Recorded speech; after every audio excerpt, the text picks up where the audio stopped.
BRS లో కొన్ని విధానాలు నచ్చకే పార్టీ మారుతున్నానని చెప్పారు కరీంనగర్ మేయర్ సునీల్ రావు. తాను ఎవరిపై విమర్శలు చేయనని, తనపై చేస్తే ఊరుకోనన్నారు. తాను నోరు విప్పితే బీఆర్ఎస్ నేతలు తట్టుకోలేరని హెచ్చరించారు. పార్టీని వీడొద్దంటూ బీఆర్ఎస్ అగ్రనేతలు ఫోన్ చేశారన్నారు.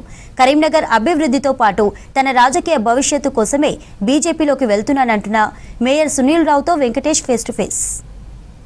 లోకల్ బాడీ ఎన్నికలు సమీపిస్తున్న వేళ బీఆర్ఎస్ పార్టీకి పెద్ద షాక్ తగిలిందని చెప్పాలి. కరీంనగర్ నగర మేయర్ సునీల్ రావు బీఆర్ఎస్ పార్టీకి రాజీనామా చేసి కొద్దిసేపట్లో బీజేపీలో చేరబోతున్నారు. ఆయన మనతో పాటున్నారు. ఎందుకు పార్టీని వీడాల్సి వచ్చింది, బీజేపీలోనే ఎందుకు చేరుతున్నారు తెలుసుకునేందుకు మనతో పాటున్నారు. అన్న, ఏంటి నిర్ణయం? ఏదైతే కరీంనగర్ నగరంలో గత 5 సంవత్సరాలుగా అభివృద్ధి నిరంతరంగా నిరాఘాటంగా కొనసాగిందో, మరి అదే అభివృద్ధి మళ్ళీ కొనసాగాలి. కరీంనగర్ నగరంలో అభివృద్ధి అనేది ఆగద్దు. కరీంనగర్ నగర ప్రజలు అభివృద్ధిని ఒకవైపు రుచి చూసినారు. అదే అభివృద్ధి కొనసాగాలంటే మరి బీజేపీ, కేంద్రంలో ఉన్న బీజేపీ, అదేవిధంగా స్థానిక పార్లమెంటు సభ్యులు కేంద్ర హోంశాఖ సామంతులు బండి సంజయ్ గారి వల్ల మరి కరీంనగర్ నగరం అభివృద్ధి జరుగుతున్న నమ్మకంతో, వారి నాయకత్వం మీద విశ్వాసంతో కరీంనగర్ నగరంలో అభివృద్ధి కోసం మాత్రమే నేను ఈ నిర్ణయం తీసుకోవడం జరిగింది. బీఆర్ఎస్ పార్టీ మీకు ఏం తక్కువ చేసింది? ఎందుకు ఆ పార్టీని వీడాల్సి వచ్చింది? బీఆర్ఎస్ పార్టీ నాకు ఏం తక్కువ చేయలేదు. బీఆర్ఎస్ పార్టీ నేను ఈరోజు మేయర్ అయినా అంటే పెద్దలు కేసీఆర్ గారి యొక్క ఆశీర్వాదంతో, పెద్దలు వినోద్ కుమార్ గారి యొక్క సహకారంతో అయినా చాలామంది నన్ను అడ్డుకునే ప్రయత్నం చేసిన స్థానిక నాయకులు వాళ్ళ డమ్మీ క్యాండిడేట్ పెట్టి రాజ్యం వెళ్ళాలని చూసినారు. కానీ పెద్దలు సహకరించడం వల్ల నాకు మేయర్ అవకాశం వచ్చింది. వారు ఇచ్చిన అవకాశాన్ని నా మీద పెట్టిన నమ్మకాన్ని ఎక్కడ కూడా నమ్ము చేయలేదు. తప్పకుండా కూడా కరీంనగర్ నగరంలో మరి గత 5 సంవత్సరాలుగా జరిగిన అభివృద్ధి దానికి తార్కాణంగా పేర్కొంటాను. కానీ ఏదైతే ప్రభుత్వం పోయిన తర్వాత కొన్ని సంఘటనలు పార్టీలో జరుగుతూ ఉన్నాయో అది కూడా ఒక కారణం. దానికంటే ముఖ్యమైన కారణం నాకు అభివృద్ధి అనేది ఎజెండా. నేను గత 30 సంవత్సరాలుగా రాజకీయాల్లో కౌన్సిలర్గా, ఒకసారి కార్పొరేటర్గా, 3 సార్లు మేయర్ ఒకసారి పనిచేసిన. ఎప్పుడు చేసినా అభివృద్ధి కోసమే నేను పనిచేసిన.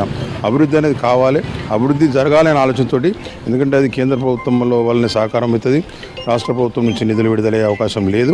కాబట్టి సంజయ్ కుమార్ గారు ఇక్కడ పార్లమెంట్ సభ్యునిగా గత 5-6 సంవత్సరాలుగా వారు పనిచేసిన విధానం కావచ్చు, స్మార్ట్ సిటీకి వారు నిధుల విడుదలలో సహకరించిన విధానం కావచ్చు, ఎక్కడ నిధులు ఆగకుండా ఏ కార్యక్రమంలో కూడా అడ్డుపడకుండా వారు సహకరించిన విధానం కావచ్చు, దానివల్లనే నేను ఈ నిర్ణయం తీసుకోవడం జరిగింది. ఇప్పుడు పార్టీ వీడగానే సాధారణంగా మీ సొంత పార్టీ మొన్నటిదాకా ఉన్న పార్టీ నుంచి విమర్శలు రావడం సాధారణం. నిన్నటి నుంచే సోషల్ మీడియా వేదిక కూడా మీ మీద కొంత విమర్శలు చేస్తూ ఉన్నారు. వాళ్ళకేం చెప్తారు? ఇప్పుడు నేను ఒకటే చెప్తా ఉన్నా, దయచేసి నేను ఎప్పుడు కూడా వ్యక్తిగత విమర్శలకు నేను ప్రాధాన్యం ఇవ్వలే. నేను గత 10 సంవత్సరాలుగా బీఆర్ఎస్లో ఏం జరిగిందనేది ప్రత్యేక సాక్షి. నేను చాలా విషయాలకు మౌన సాక్షిగా కూడా ఉన్నా. నేను ఎప్పుడు కూడా కలిపించుకొని బయట ఎవరిని క్రిటిసైజ్ చేసే వ్యక్తిత్వం కాదు. ఇప్పుడు ఎవరైతే మాట్లాడిస్తున్నారో ఆ వ్యక్తులకు ఇప్పుడు చెప్తున్నా, మీరు చిన్న చిన్న వ్యక్తులతో మాట్లాడి చిల్లర కాకండి. నేను మాట్లాడంటూ మొదలు పెడితే నేను ఎవరితో నేనే మాట్లాడతాను. నేను మాట్లాడడం మొదలు పెడితే మీరు కరీంనగర్లో ఉండలేని పరిస్థితి వస్తుంది. మీరు చేసినటువంటి పనులు, మీరు చేసినటువంటి కార్యక్రమాలు, మీరు చేసినటువంటి టెండర్లు, మీరు చేసినటువంటి కాంట్రాక్టులు, మీరు చేసినటువంటి కార్యక్రమాలు అన్నీ నాకున్నాయి. అన్నీ నేను బయట పెట్టకుండా ఉండాలంటే దయచేసి నేను ఇప్పటికీ గౌరవంతో ఉన్నా, బీఆర్ఎస్ పార్టీ మీద గౌరవంతో ఉన్నాను.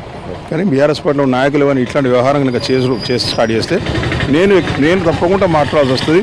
నేను మాట్లాడాల్సి వస్తే చాలా విషయాలు బయటకు పెట్టాల్సి వస్తుంది.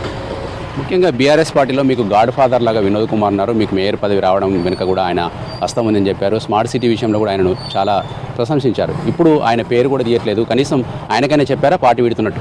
నేను వినోద్ కుమార్ గారికి నేను శ్రేయోభిలాషిని. నేను మొన్న పార్లమెంట్ ఎన్నికల్లో కూడా వినోద్ కుమార్ గారిని పోటీ చేయకండి అని చెప్పిన వ్యక్తిని నేను. మీరు పోటీ